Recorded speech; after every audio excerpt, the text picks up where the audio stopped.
จะเก็บเงินจากรถบรรทุกแห่ธาตุ $1.5 ต่อต้นต่อเที่ยวและระยะทาง10 กิโลเมตรขึ้นไปท่านเล็กไหลศรีวิไล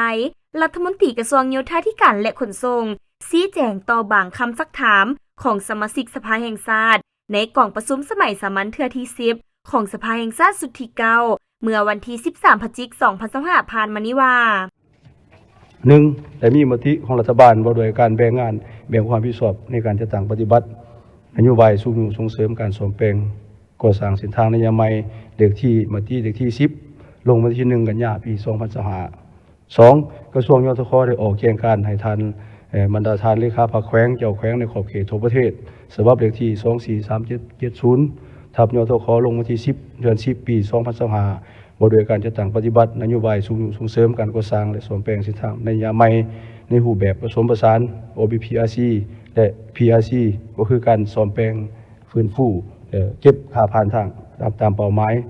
เพื่อซ่อมแปลงฟื้นฟูเส้นทางหลวงแห่งชาติที่เปเพนักหน่วงให้สามารถกลับมานำใช้เป็นปกติและสามารถบรรทุกน้ำหนักได้11 ตนต่อเผ่าซึ่งกระทรวงยทคได้มอบให้บรรดาแขวงนครหลวงเป็นเจ้าการในคัดจรเส้นทางหลวงแห่งชาติสายหลักจำนวนหนึ่งที่มีการเปเพนักมีการขนส่งสินค้าและโดยสารหลายเพื่อซ่อมแปลงปรับปรุงยกระดับให้สามารถรับน้ำหนักได้11 ตนต่อเผ่าพร้อมทั้งมอบให้แขวงคนขั้วคัดเลือกบริษัทที่มีท่าแห่งมีมาตรฐานเงื่อนไขครบถ้วนตามระเบียบการสามารถปฏิบัติได้อย่างว่องไวและเส้นบนบันทึกความเข้าใจเพื่อตรวจศึกษาความเป็นไปได้ออกแบบตามข้อกำหนดขอบเขตนาเวียก TOR เพื่อให้ท่านจัดตั้งปฏิบัติในปี2026และผ่านมาก็มีแขวงจำนวนหนึ่งได้เส้น MOU ไปแล้วก็มีทั้งแขวงเวียงจันทน์แขวงขมวนแขวงบุรีคำไส้แขวงสวรรณเขตแขวงอุดมไส้แขวงเชียงขวางแขวงหัวพันแขวงลงลำท่า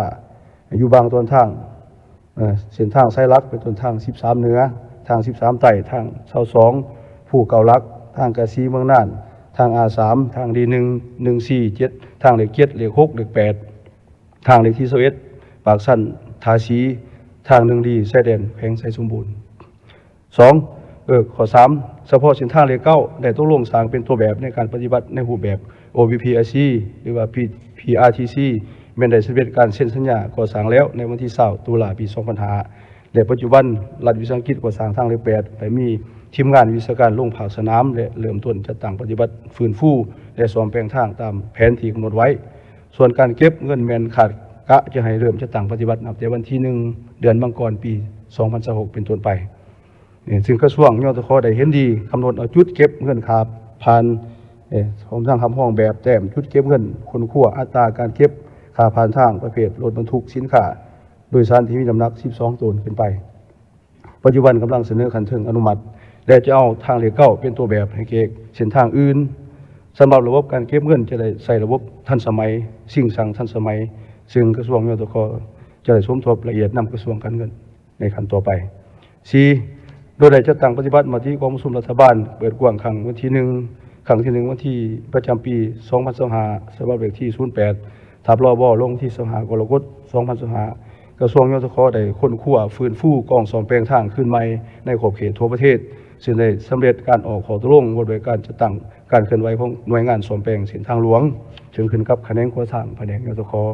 ซึ่งนิติกรรมดังกล่าวจะเป็นนิติกรรมพื้นฐานและเป็นบทอิงให้แก่การสร้างหน่วยงานซ่อมแปลงอยู่นครหลวงและบรรดาแขวงในขอบเขตทั่วประเทศซึ่งงบประมาณของเส้นทางปี2016ข้าพเจ้าก็แจ้งไปแล้วซึ่งว่าแต่ละแขวงมีเงินกองซ่อมแปลงแขวงละตื้อหาเนาะเฉลี่ยไปก่อนเนาะตื้อหาสำหรับมาตรการควบคุมน้ำหนักกระทรวงยทคออกแจ้งการของกระทรวงฉบับเลขที่915ทับยทคลงวันที่11 พฤศจิกายนแล้วนี้ได้จัดเก็บให้จัดเก็บค่าผ่านทางสำหรับรถบรรทุกสินค้าโดยเฉพาะการขนส่งแห่เพื่อมาซ่อมแปลงฟื้นฟูและบูรณะรักษาทางหลวงตามเนื้อในแจ้งการของหอว่าการสำนักงานนายกรัฐมนตรีเลขที่665ทับสนยลงวันที่24 เมษายน ปี2025โดยมอบให้ท้องถิ่นเป็นผู้จัดตั้งปฏิบัติและได้ค้นคว้าเป็นหลักการเบื้องต้นให้เก็บ $1.5 สหรัฐต่อต้นต่อแห่ถาดต่อเที่ยวระยะ10 กิโลเมตรขึ้นไปกรณีหากขนส่งผ่านเส้นทางต่ำกว่า10 กิโลเมตรเป็นให้เก็บลดอัตราที่2ฝ่ายเอกภาพกัน สำหรับงบประมาณที่เก็บได้แม่นมอบเป็นกองทุนทางเพื่อมาซ่อมแปลงฟื้นฟูทางหลวงเนาะข้อ5ข้อ6กระทรวงยทขได้กาเกียมออกเกี่ยงการบ่โดยการแบ่งความรับผิดชอบบ่โดยการจัดตั้งปฏิบัติวิธีงาน3สร้างพวกเฮาก็มีกองประชุมแล้วเลยเว้ากันจ้าแจ้งแล้วกำลังเหี่ยเพียงละเอียดตื้มเพราะว่ามอบให้ท้องถิ่นนั่นแหละเป็นเจ้าการหลายขึ้นผ่านมาก็มอบหลายสมควรแล้วเดี๋ยวว่าจะมอบตื้มอีกว่าท้องถิ่นหลายท้องถิ่นก็มีท่าแห้งมีเงื่อนไขในการก่อสร้างซ่อมแปลงทางซึ่งในนั้นก็มี7หน้าเวียกคือเวียกขัวทางเวียกทางน้ำเวียกน้ำประปาเวียกขี้หะเวียกผังเมืองเวียกการบินพลเรือนเวียกขนส่งและเวียกรถไฟในนั้นโดยเฉพาะเวียกขัวทางนี้แม่นได้ระบุจ้าแจ้งแล้วเวียกบุญนารักษาและซ่อมแปลงทาง2การคุ้มครองเขตของทางการคุ้มครองงบประมาณกองทุนทางและ4เวียกงานคุ้มครองน้ำหนักรถบรรทุกต่างก็แม่นให้ท้องถิ่นเป็นเจ้าการในการคุ้มครอง7นอกนั้นโดยอิงตามมติของรัฐบาลเลขที่10ทับลงวันที่1กันยายน2025ได้แจ้งการของกระทรวงการเงินเลขที่2988ทับกงลงวันที่22กันยายนปี2025กระทรวงการเงินกระทรวงยทขได้สำเร็จการแจ้งงบประมาณกองทุนทางประจำปี2016ก็คือว่าเพิ่นให้เริ่มจะตั้งปฏิบัตินับแต่เดือนตุลาเป็นต้นไปข้าพเจ้าก็แจ้งไปแล้วกล่าวจัดสรรแบ่งปันไปแล้วกองทุนทางแต่ละแขวงที่ว่าสสก็ขอให้สืบต่อติดตามเบิ่งได้มอบให้ท่านเลขาพรรคแขวงบรรดาเจ้าแขวงในทั่วประเทศรับทราบแล้วกองทุนทางจังหวัดทวิต1,000 ตื้อได้เบิกไปแล้วเนาะในนั้นมีกองซ่อมแปลง1.5 ตื้อเนาะได้มอบให้บรรดาแขวงอันนั้น